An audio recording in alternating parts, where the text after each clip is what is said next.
Welcome to the Deep Dive, the show that takes a stack of sources, articles, research, personal notes, and, well, we hand you the shortcut to being truly well-informed.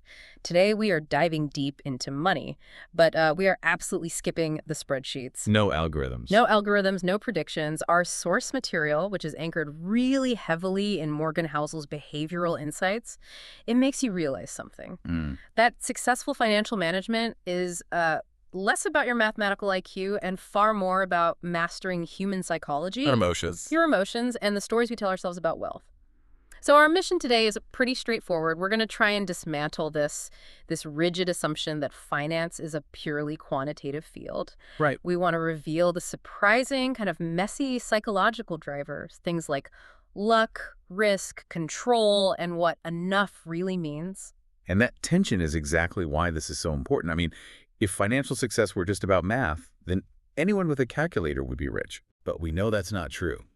Success really hinges on controlling your own emotions and, recognizing how your own personal history, whether you grew up rich or poor, shapes every decision you make. A behavioral challenge. Exactly. It's a behavioral challenge, not a computing challenge. Okay, so let's unpack that right away.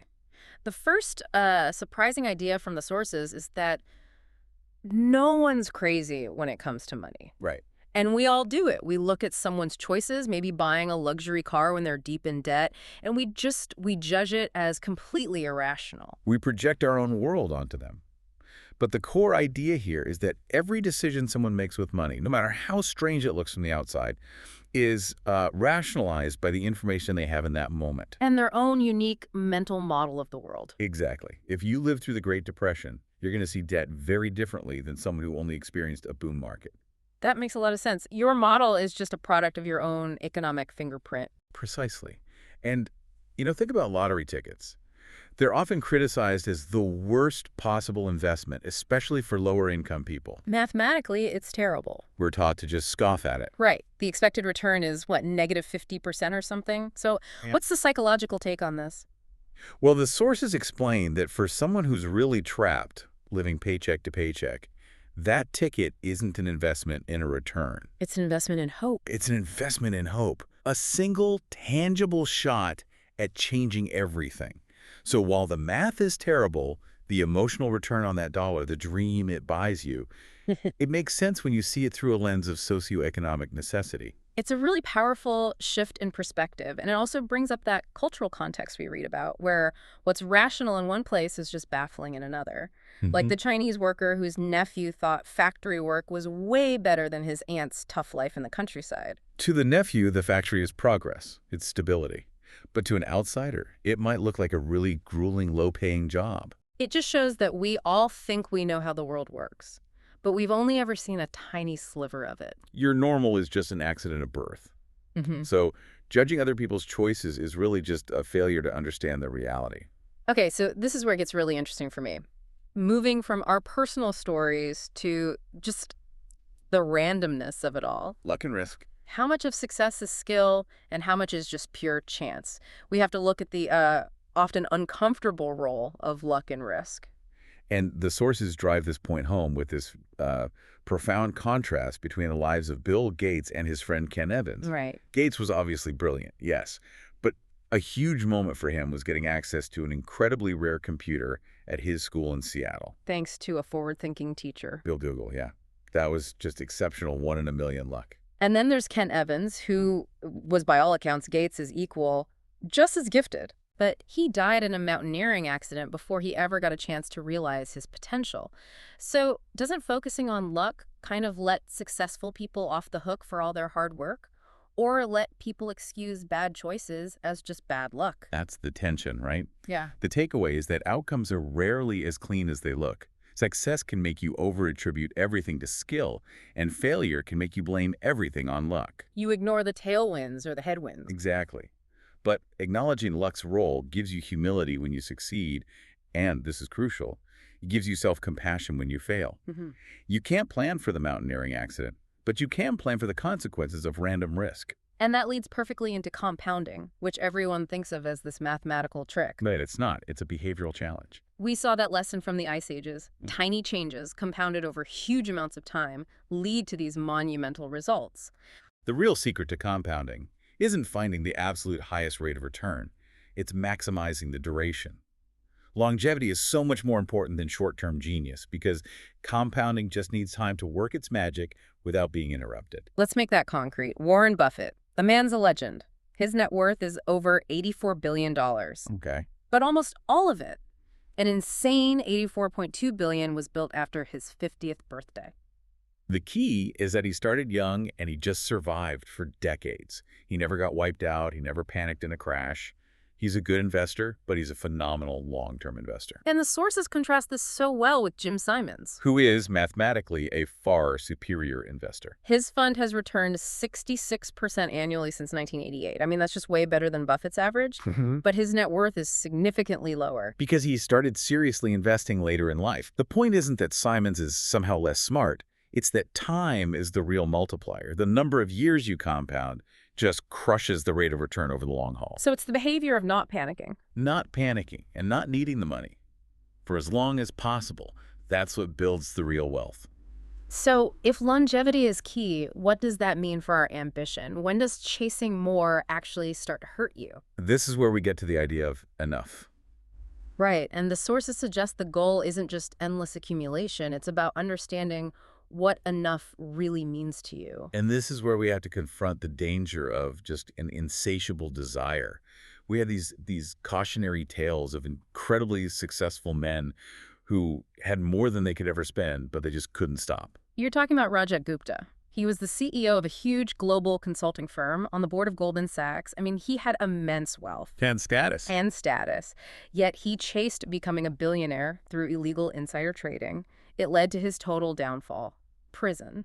And then there's Bernie Madoff. He already had a legitimate multi-million-dollar business on Wall Street. A very profitable one. A very profitable one.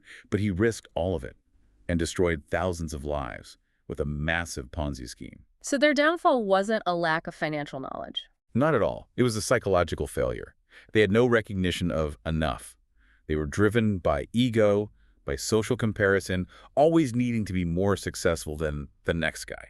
The sources really stress that defining enough isn't about giving up ambition. No, it's about setting a boundary. It's about preventing regret and ruin. You have to know when to stop risking the things you have and need for the things you don't. And we often chase wealth because we think it's going to buy us admiration. And that usually shows up as material things, right? The fast car, the big house. Luxury watch. Exactly. And this leads to a huge paradox, the irony of visible wealth. When you're driving that Ferrari, you assume people are thinking, wow, that person is so rich, so successful. But the sources argue that is not what is happening at all. No. People look at the car and they don't admire you, the driver. Not for a second. They see the car as a reflection of their own desires. They're thinking, man, if I had that car, then I would be admired. So the very object you buy to get admiration just redirects everyone's focus back onto themselves. It's a perfect loop of desire. It is. The source has that perfect anecdote about the valet in Los Angeles. He sees hundreds of expensive cars. And he talks about this guy, Roger, who drove a Porsche, but then had it repossessed because he was stretched so thin just trying to keep up the illusion. True wealth is often invisible. It has to be. It's the money you didn't spend on the visible status symbol. That's what gives you freedom. Okay, that's the key distinction. So if possessions don't bring happiness, and ambition can literally ruin you, what is the highest form of wealth we should be aiming for? It's control. Control over your time. The ultimate form of wealth is the ability to wake up in the morning and decide for yourself how you're going to spend your day. A psychologist, Angus Campbell, found this decades ago. Yeah, that happiness really just comes from having a sense of control over your life. It beats income, it beats job prestige, it beats everything. The ability to direct your own schedule is the only thing that consistently matters. I think everyone can relate to that. We are just wired to want autonomy. The sources mention a concept called reactance, which is that immediate negative feeling you get when you feel like your freedom is being taken away. Exactly. It's like if you love to paint, but someone tells you that you must paint a specific thing by Friday, all of a sudden it feels like a chore. It becomes work. Even if you love it. Yeah. And that's why so many high-paying jobs today can lead to such deep unhappiness. They offer huge salaries, but they take away all your personal time. You're always on call. You lose that sense of control. We might be richer than past generations, but we can feel less happy because we have less autonomy over our own lives. The ability to say no to a project. Or to take a month off without financial stress, that is the real dividend of wealth. The Derek Sivers example is perfect. He got financially independent early, and it let him just pursue music. Control, not a net worth number, is what brought him fulfillment. So the actionable insight from all of this is prioritizing what the sources call financial unbreakability.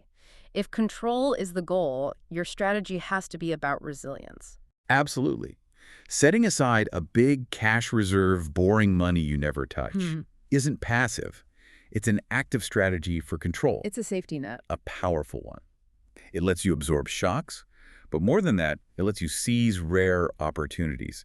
Like if a dream job opens up in another city, you can just go. You don't have to wait 6 months to get your finances in order. That cushion is worth so much more than any luxury purchase. So much more. So to kind of bring all these psychological threads together, we've seen that success means recognizing your own history, respecting luck, and putting time control way ahead of status. And we have to remember the synthesis, which is that financial advice is like medicine. A doctor has to tailor the treatment to the patient. Right. Financial strategies have to be aligned with your personal values and goals. The story of Clarence Hughes, who had that bad outcome from a dentist's decision made without his consent, it just underscores that you have to respect the individual's values. There's no one-size-fits-all formula. None. You have to honor your own unique circumstances, not just blindly follow some math equation. And finally, we want to leave you with a provocative thought about the narratives you choose to believe. Okay. When you look at the economy or your own finances, pessimism almost always sounds smarter, more credible. That's true. Doom forecasts, like the people who call the 2008 housing collapse, they get immediate attention because bad news is sudden and dramatic. But true optimism, the kind that lets compounding work for decades, isn't blind denial. It's acknowledging that setbacks will happen, but still believing in long-term positive outcomes. Economic growth is slow, it's gradual, and it's often totally overlooked because it doesn't make for a good headline. And this connects all the way back to that idea of invisible wealth. I mean, imagine looking at the New York City skyline in 2007, and then again in 2009. The buildings are the same. The buildings look the same, the traffic's moving, the city is physically stable. And yet between those 2 years, the city suffered an invisible, staggering $16 trillion drop in wealth. The collapse wasn't in the buildings. It was in the market's collective mind. It was a collapse of confidence, of borrowing, of the stories we all chose to believe about the future. So the profound lesson for you is that economic realities can be changed not by numbers alone, but by a critical shift in the narratives we accept, a loss or a regain of confidence. So the question is, which narrative are you choosing to believe when you chart your own financial future? The short-term pessimism that grabs all the attention, or the long-term slow-moving optimism that actually fuels growth?